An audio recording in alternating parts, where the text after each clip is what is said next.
तो चलिए आज विक्रम और बेताल की दुनिया में चलते हैं और एक ऐसी कहानी की गुत्थी सुलझाते हैं जो सदियों पुरानी है, लेकिन आज भी उतनी ही दिलचस्प है।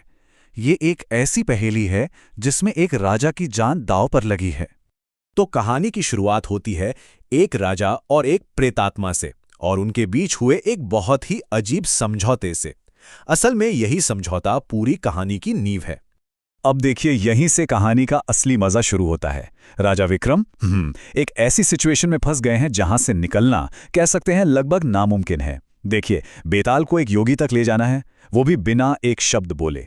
लेकिन बेताल एक कहानी सुनाता है और एक पहेली पूछता है। शर्त यह है कि अगर विक्रम जवाब जानते हुए भी चुप रहे तो उनकी जान जाएगी, और अगर बोल दिया तो बेताल उड़कर वापस चला जाएगा। है ना अजीब सी दुविधा।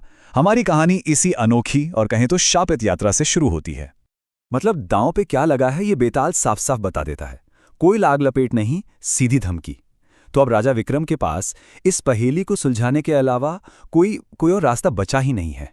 तो ठीक है, अब बेताल अपनी कहानी सुनाना शुरू करता है। लेकिन पूरी कहानी सुनने से पहले चलिए उस एक सवाल को जानते हैं। वो सवाल जो इस पूरी कहानी का केंद्र है और जिस पर राजा विक्रम की जिंदगी और मौत टिकी हुई है। बस यही वो एक सवाल है, पाप किसको लगा। पूरी कहानी इसी सवाल के इर्द गिर्द घूमेगी। तो अब कहानी में जो भी होगा, हर किरदार के हर कदम को हमें इसी सवाल के तराजू में तौलना होगा। तो इस कहानी में हमारे सामने हैं चार मुख्य किरदार, या कह सकते हैं इस नैतिक पहेली के चार संदिग्ध। पहला है राजकुमार वीर मुकुट, दूसरा उसका दोस्त, तीसरी है राजकुमारी पद्मावती और चौथे राजकुमारी के पिता राजा दंतवाट। तो चलिए अब कहानी की गहराई में उतरते हैं और पता लगाते हैं कि असली पापी आखिर है कौन। कहानी की शुरुआत होती है पहली नजर के प्यार से।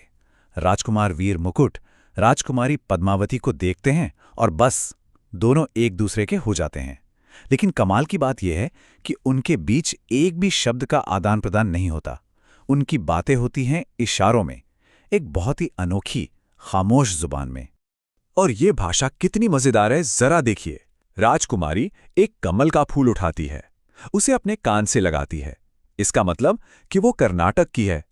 फिर वो फूल को दांतों से काटती है, मतलब उसके पिता का नाम दंतवाट है। फिर फूल को अपने पैर के नीचे रखती है, मतलब उसका नाम पद्मावती है।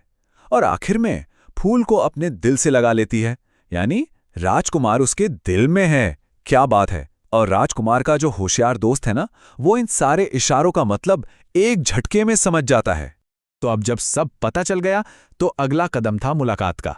इसके लिए राजकुमार और उसका दोस्त कर्नाटक पहुंचते हैं और एक बूढ़ी औरत को ढूंढते हैं जो पहले राजकुमारी की धाय मां हुआ करती थी, और उसी के हाथों राजकुमारी तक एक संदेशा भिजवाते हैं। अब जवाब की बारी थी और राजकुमारी का जवाब भी उसी इशारों की भाषा में आता है। कोई चिट्ठी नहीं, कोई पैगाम नहीं। वो बस अपनी 10 उंगलियों को सफेद चंदन में डुबोती है और उस बूढ़ी औरत के चेहरे पर छाप देती है, एक और पहेली। लेकिन राजकुमार का दोस्त वो इसे भी फौरन समझ लेता है। तो क्या मतलब था उन 10 उंगलियों का? मतलब ये था कि अभी शुक्ल पक्ष चल रहा है, मतलब चांदनी रातों के 10 दिन बाकी हैं, और मुलाकात होगी इन 10 दिनों के बाद जब कृष्ण पक्ष की अंधेरी रातें शुरू होंगी। वाह, क्या तरीका था संदेश देने का। तो योजना के मुताबिक राजकुमार और राजकुमारी मिल जाते हैं। सब कुछ ठीक चल रहा होता है। लेकिन फिर करीब 1 महीने बाद कहानी में एक खतरनाक मोड़ आता है। एक ऐसी मुश्किल खड़ी हो जाती है जो दोनों को अलग कर सकती है, और इसी मुश्किल से निकलने के लिए बनती है एक बहुत ही जोखिम भरी योजना। होता यह है कि राजकुमार को अपने दोस्त की चिंता होती है तो वो उसके लिए खाना भिजवाता है। लेकिन राजकुमारी को लगता है कि ये दोस्त उन दोनों के बीच एक दीवार है, एक कांटा है, और वो उस खाने में जहर मिला देती है। लेकिन दोस्त भी बहुत चतुर है, वो तुरंत समझ जाता है कि दाल में कुछ काला है। अब यहां पर कोई भी होता तो शायद बदला लेने की सोचता, पर वो दोस्त वो एक अलग ही मिट्टी का बना था। वो बदला नहीं लेता, बल्कि एक ऐसी तरकीब निकालता है जिससे सांप भी मर जाए और लाठी भी ना टूटे। वो राजकुमार से कहता है कि सोती हुई राजकुमारी की पीठ पर त्रिशूल का निशान बना दे, फिर उसके गहने चुरा ले और उन गहनों को बाजार में बेचने की कोशिश करे ताकि वो पकड़ा जाए। और जब राजा उससे पूछताछ करे तो बस इतना कह दे कि ये गहने उसे एक योगी ने दिए हैं। कमाल की योजना है ना? और कमाल देखिए, ये योजना एकदम सटीक बैठती है। जैसा सोचा था बिल्कुल वैसा ही होता है। राजकुमार पकड़ा जाता है और फिर उस दोस्त को योगी के भेष में राजा दंतवाट के दरबार में लाया जाता है। अब सारी नजरें इसी योगी पर हैं कि वो चोरी हुए गहनों का क्या राज बताता है। तो दरबार में योगी बना दोस्त एक कहानी सुनाता है। वो कहता है कि ये गहने उससे एक अनुष्ठान से मिले हैं, जो उसने एक ऐसी महिला पर किया था जिसकी पीठ पर उसने त्रिशूल का निशान बनाया था। लेकिन वो महिला भाग गई। अब जैसे ही राजा ये सुनता है, उसके होश उड़ जाते हैं। क्यों? क्योंकि उसे पता है कि उसकी अपनी बेटी पद्मावती की पीठ पर भी ठीक वैसा ही त्रिशूल का निशान है। और फिर योगी बना दोस्त बिना राजकुमारी का नाम लिए एक बहुत बड़ी बात कह देता है। वो राजा को सलाह देता है, महाराज, ऐसी स्त्री समाज के लिए अच्छी नहीं होती। अगर आपके राज्य में ऐसी कोई भी स्त्री हो तो उसे तुरंत देश निकाला दे देना चाहिए। देखिए कितनी चतुराई से उसने अपनी बात रखी। और राजा दंतवाट, वो बिना कुछ सोचे समझे, बिना कोई जांच पड़ताल किए एक अजनबी योगी की बातों में आकर अपनी ही बेटी को देश निकाला दे देता है। एक पल में फैसला। और बस इसी एक फैसले से राजकुमार और उसके दोस्त का काम बन जाता है। उन्हें पद्मावती को हमेशा के लिए अपने साथ ले जाने का मौका मिल जाता है। और इसी के साथ बेताल की कहानी खत्म होती है और राजा विक्रम को जवाब मिल जाता है। वो अपनी चुप्पी तोड़ते हैं और कहते हैं, पाप तो राजा को लगा। क्यों? क्योंकि उसने बिना सोचे समझे, बिना किसी जांच के अपनी ही बेटी को सजा दे दी।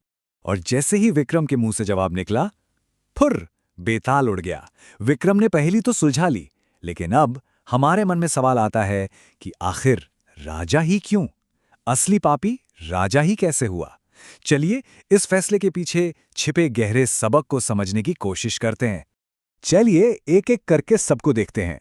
राजकुमार, उसने जो भी किया प्यार के लिए किया। उसका दोस्त, उसने जो भी किया दोस्ती निभाने के लिए किया। कोतवाल या सिपाही, वो तो बस अपना फर्ज निभा रहे थे, राजा का हुक्म मान रहे थे। और रही बात राजकुमारी की, हाँ, उसने जहर दिया जो कि बहुत गलत था, लेकिन उसका इरादा क्या था? बस अपने प्यार को हर हाल में पाना। सबका एक मकसद था। लेकिन राजा का क्या? सिर्फ राजा ही वो एक इंसान था जिसके पास ताकत थी और सच का पता लगाने की जिम्मेदारी भी थी। उसका ये फर्ज था कि वो पूरी जांच करता, दोनों पक्षों की बात सुनता। पर उसने क्या किया? एक अजनबी की सुनी सुनाई बात पर अपनी ही बेटी की जिंदगी का इतना बड़ा फैसला कर लिया। और बस यही जल्दबाजी, यही अपने कर्तव्य से मुंह मोड़ना ही उसका सबसे बड़ा पाप था। विक्रम बेताल की ये सदियों पुरानी कहानी आज भी हमें एक बहुत बड़े सवाल के साथ छोड़ जाती है। क्या विक्रम का फैसला सही था?